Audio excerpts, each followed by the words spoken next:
ثابت ہوا کہ اللہ تعالیٰ جب کسی مقبول بندے کو اپنا وصل نصیب فرماتے ہیں تو اس کی پاکیزگی اور طہارت کو پہلے اپنے عروج تک پہنچایا جاتا ہے۔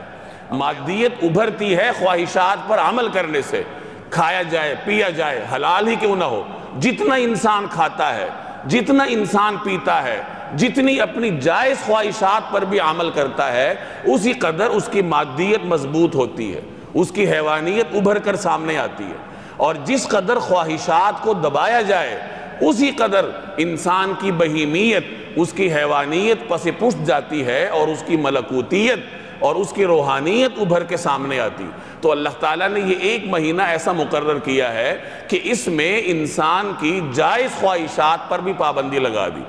کہ کھانا نہیں ہے، پینا نہیں ہے، حقوق زوجیت ادا نہیں کرنے۔ کیوں؟ تاکہ انسان کی جو مادیت ہے، اس کی جو بہیمیت ہے وہ پس پشت جائے اور اس کے اندر جو اللہ نے ملکوتیت کا جوہر رکھا ہے وہ سامنے آئے۔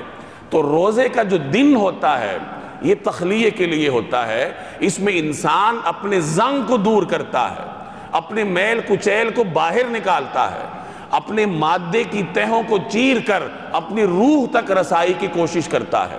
اور جب دن گزرتا ہے اور رات آتی ہے تو رات تحلیے کے لیے ہوتی ہے، رات پھر اپنے آپ کو مزین کرنے کے لیے ہوتی ہے کہ دن بھر انسان نے جو مشقت کی ہے اپنی حیوانیت کو دبانے کے لیے، اپنی بہیمیت کو شکست دینے کے لیے، اپنی روحانیت کو سامنے لانے کے لیے جو جد و جہد کرتا رہا ہے، اب اس کا انعام اس کو ملے گا کہ تراویح کی شکل میں اللہ تبارک و تعالیٰ کے قرب اور وصل کو حاصل کرے۔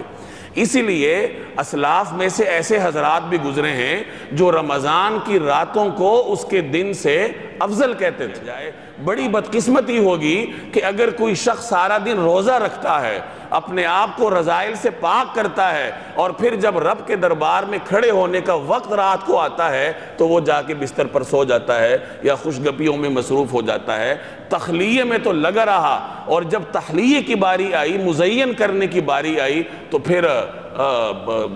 بدقسمتی اور شقاوت جو ہے اس کو لے ڈوبی۔ تو یہ بدقسمتی کی بات ہے۔ رمضان کے دنوں میں روزہ رکھا جاتا ہے اور اس کی راتوں میں اللہ تبارک و تعالیٰ کا قرب حاصل کیا جاتا ہے، اور جو آدمی یہ دونوں سعادتیں اپنے دامن میں سمیٹے وہ پھر کہہ سکتا ہے کہ رمضان المبارک کے مہینے کا جو مقصد اللہ نے بیان کیا لعلکم تتقون، وہ مقصد میں نے حاصل کر لیا۔